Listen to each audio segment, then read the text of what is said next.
In 1950, a former British MP published a story known as Operation Heartbreak. It was a story based on British spies placing a body into German territory in World War II with false information, false invasion plans. It was based on actual events, and the British government, in response, had one of the creators of Operation Mincemeat to produce his own story, which he wrote over the course of a weekend, known as The Man Who Never Was. Just a warning, there's going to be some images in this. If you don't like that kind of stuff, then don't watch it. Hi, Nucky. Hi. Come here. Hi, my sir. Sorry, cat distraction.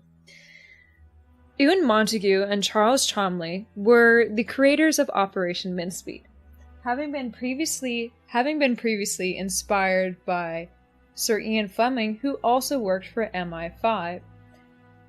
Ian Fleming had created a list of 51 ways to deceive the Germans in World War II. Number 28 in that list was to take a body and place it into German territory with false information for their own gain.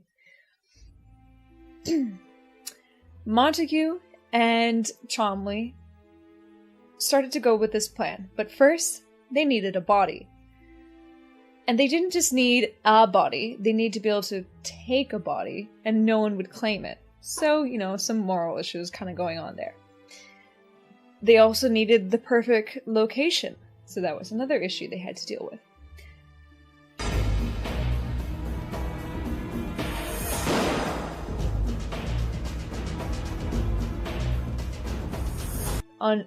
On January 28th, 1943, a young Welshman known as Glender Michael sat in a warehouse by himself. He was homeless, and he had just eaten white phosphorus known as rat poison. It would take you 2 days to die from this kind of poisoning. First, it would break down the acids in your stomach, inducing you to vomit everything out. Next, you could start to think you're fine, but you're not, and then your organs break down. 2 days it took him to die. And Sir Bentley Purchase, who had been instructed by Montagu and Cholmondeley to locate a body, as Purchase was a coroner. So they found this body, and the fact that he was homeless, as his father had already done an attempt on suicide, eventually dying in hospital, and his mother, who had also died, it was likely that he would not be claimed. Although he did have half-sisters, so I don't think they really tried. Yucky! Oh, come here. Don't stare. Yeah, cats. And the second thing of their plan was where to put the body. So they needed it to go into German hands and to give them the information that would mislead Germans, the Nazi government at this time. So they picked Spain, as Spain had two ideal spies that would give that information and completely believe it. The fact that Spain also was Roman Catholic meant that they were not likely to actually to undergo post-mortems, which they would use for their advantage. It would take a very keen eye to realize that their now body, Glender Michael, who is now being named Major William Martin, had died of white phosphorus poisoning. So Montagu and Cholmondeley went about creating the backstory of this character. So what they did was they started making love letters. So they picked a woman from the office. She gave a photo of herself, and then had it signed. So that was Pam, Major William Martin's fiance.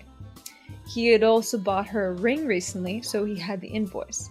And these were the details that they were giving to this character and it was called wallet litter. So it's just stuff that normal everyday people would have in their pockets without us thinking about it, because they wanted this character to be real and deceiving to the Germans that would probably get this information.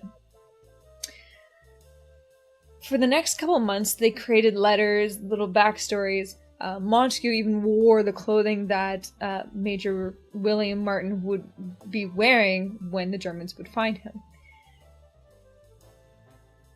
So things like that, like wearing down ID cards. And the ID card, that was a huge issue because it's very difficult to take a photo of a body, a dead body, because dead bodies are dead. They look dead. It's obvious they're dead. Eyes are sunken in, the skin starts to yellow. So they had to find someone who looked like this man. They found a guy. So once all these steps, once it was approved, Eisenhower approved, Winston Churchill was thrilled because he loved these kind of things. Once this was all set in motion, they needed now to be able to deploy the body. Oh, and another really interesting detail. So they also needed to deploy the body in a way that, there wouldn't be issues. So, okay. For instance, with the letters, they needed to test inks that were not going to be water soluble as they needed to put the body into the water. After 3 months, and eventually they were going to be deploying the body at the end of April, so they headed up to Scotland to meet up with a submarine known as HMS Sarah. They had their MI5 driver, known as Jock Horsfall, a former race champion in Britain. And once they brought the body to the submarine, they had him put into a tube and they filled some dry ice in there so that he would last a little bit longer because his body was starting to rot. They had him in the tube, they put it into the torpedo hold, and once they reached Huelva, Spain, and they found a group of men fishing early in the morning, the submarine breached the water surface and released the body, with a life jacket, obviously, and a little dinghy that was nearby. Noki, stop that. He's staring at birds. When the Spanish fishermen found the body, they brought it quickly to the Spanish authorities' attention. And reluctantly, the Spanish, while they were neutral, didn't actually want to turn over the information to the Germans. One of the German spies who they were counting on, Klaus, known as the Shadow, was living in Huelva, Spain. He then fed the fact that this body had risen up from the waters to the Germans and to another spy known as Kluenthal.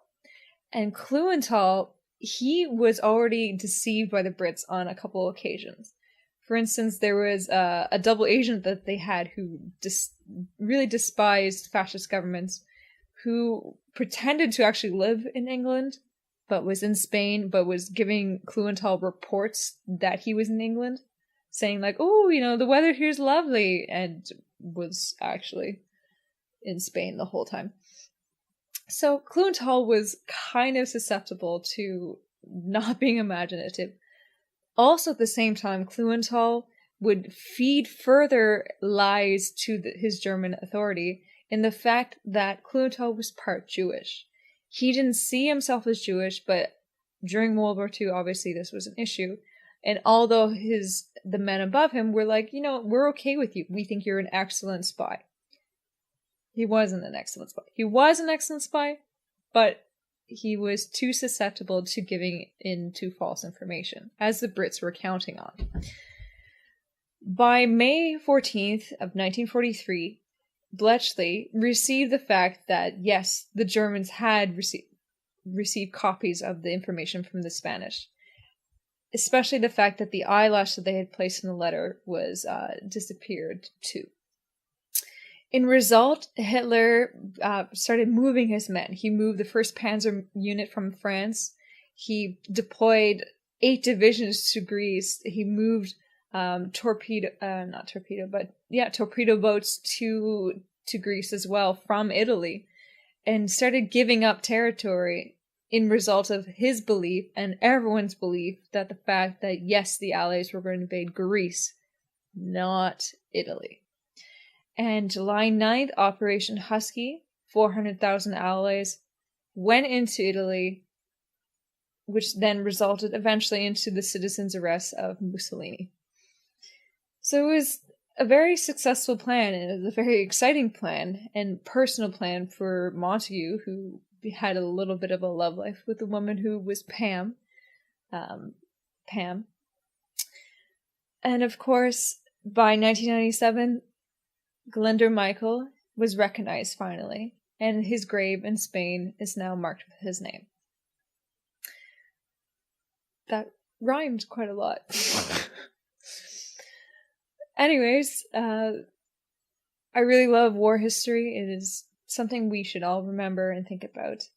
And it's very inspiring for authors, of course, like me, as I write war stories. So you'll be seeing some of those coming out pretty soon. Anyways, check out Twitter, Instagram, Facebook. Also, I started on Steemit recently, which is just the same as this, but neater, I guess? I don't know. Anywho, thanks, and to Glyndŵr Michael, the man who never was.